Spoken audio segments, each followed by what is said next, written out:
Romeo! Garde tes bouffonneries pour toi, elles ne sont pas de saison. Où as-tu mis mon or? Quel or? À moi, mais vous ne m'avez jamais confié d'or! Tu vas plutôt me dire comment tu t'es acquitté de ta tâche. Ma seule tâche était d'aller vous trouver sur la place du marché et de vous ramener chez vous, à votre maison, au Phénix, pour l'heure du déjeuner. Votre femme et sa sœur vous attendent.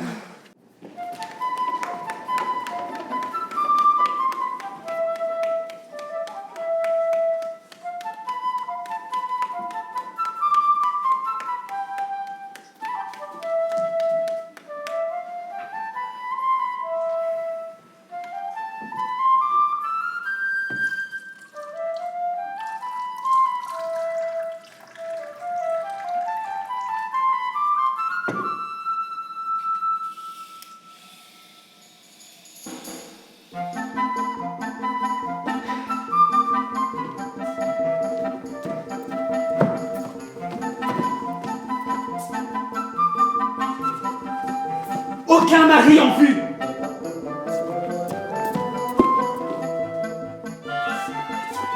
Ni de laquais! J'avais envoyé en urgence l'un chercher l'autre. Aussi sûr que je te parle, il est 2 heures! Bon, Signor Angelo, vous devez nous excuser. Ma femme me querelle quand je ne rentre pas à l'heure. Il lui faut dire que je me suis attardée dans votre boutique pour vous voir façonner la chaîne que je lui veux offrir et que demain vous lui apporterez. Mais enfin, qu'est-ce qu'il y a? Qu'est-ce qui fait tout ce bruit? Par ma barbe, la canaille court les rues dans votre ville. Tu es là, ma femme? C'est maintenant que tu arrives. Ma femme?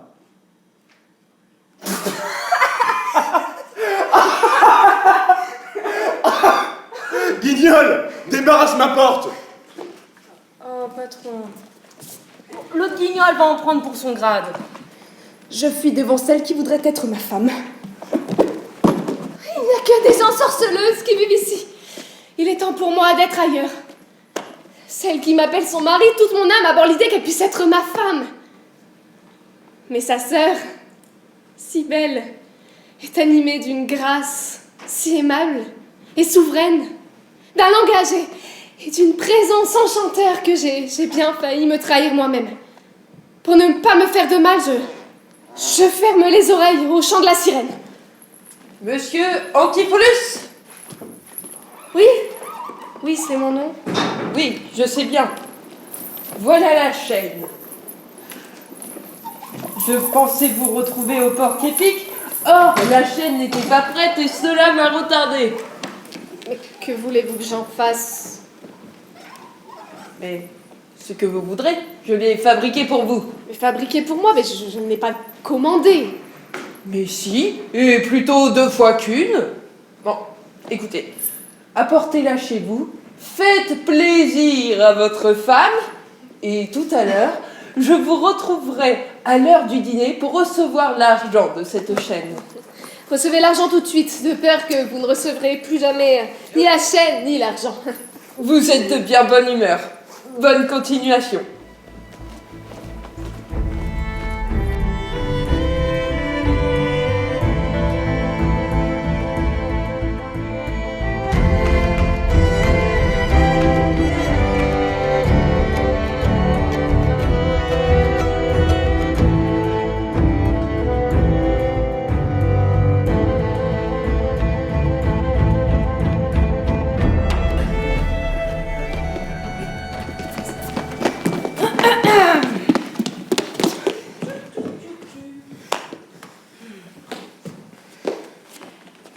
La somme est due, et vous le savez, depuis la Pentecôte.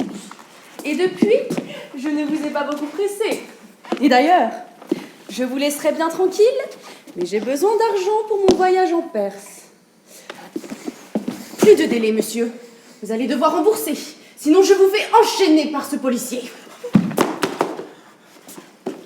Cette somme que je vous dois, Maintenant, Antipholus me la doit. Là, avant de vous retrouver, je lui ai remis une chaîne en or. À 5 heures, j'aurai l'argent. Rendre la monnaie de sa pièce. Mais de quelle pièce? Mais de la chaîne, il faut la payer. Je ne vous dois rien tant que je n'ai rien reçu. Vous savez que je vous l'ai remise ici, il y a une demi-heure. Vous ne m'avez rien donné du tout et vous m'offensez en disant une telle chose. Voilà les anges que vous m'avez envoyé chercher pour vous délivrer. Le bonhomme est devenu fou. Et moi aussi, ici, nous égarons parmi les illusions. Oh, fasse qu'une intervention nous sauve d'ici. Quel fait exprès, monsieur Antipholus? Vous avez trouvé l'orfèvre?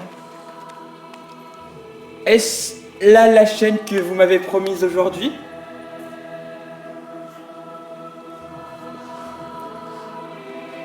Recule, Satan, je t'en conjure, ne me soumets pas à la tentation. Ma femme est d'humeur lunatique aujourd'hui. Elle ne croira pas aisément le messager qui va lui apprendre que j'ai été arrêtée, moi, à Éphèse. Certainement, cela lui fera grincer les dents. Mais voilà mon serviteur, qui je pense apporte l'argent. Allons donc, monsieur. Vous avez rapporté ce que je vous ai demandé. Et voici ce qui, c'est sûr, les fera tous payer. Mais où est l'argent? Eh bien, j'ai donné l'argent pour avoir ce bout de corde. 500 ducats pour une corde, racaille! À ce prix-là, je vous en aurais ramené 500. Dans quel but t'ai-je envoyé à la maison? Pour vous ramener un bout de corde, monsieur. Et voilà, je touche au bout du but. Bon, monsieur l'agent, dites-moi, qui l'a fait arrêter? Un certain Angelo, un orfèvre. Je le connais, en effet. Combien lui doit-il? 200 ducats. La raison de cette dette? Une chaîne en or que votre mari lui a commandée. Il lui a en effet parlé d'une chaîne en or, mais il ne l'a pas reçue. Ah? Figurez-vous que tout à l'heure, votre mari tout furieux est venu chez moi. Et il m'a arraché une de mes bagues, que je l'ai vu tout à l'heure porter à son doigt. Mais quand je l'ai revu avant, il portait à son cou une chaîne en or. Peut-être, mais moi je ne l'ai pas vu. Monsieur l'agent, amenez-moi à l'orfèvre, que je découvre enfin l'entière vérité.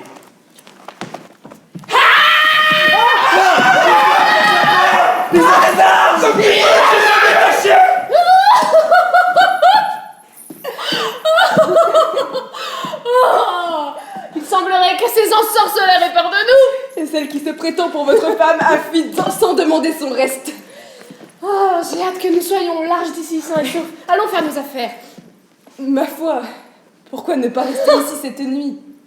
Sans doute ils ne nous feront pas de mal. Vous avez bien vu, ils nous parlent bien, ils nous donnent de l'or. Ce pays me paraît tellement civilisé que s'il n'y avait pas ce Thatcher hystérique qui me réclame comme mari, je pourrais bien avoir le cœur de rester ici et de me faire sorcier. Dromio, on m'offrirait la ville entière que je ne resterai pas ici ce soir. Donc vite, allons, Centaure, récupérer nos affaires.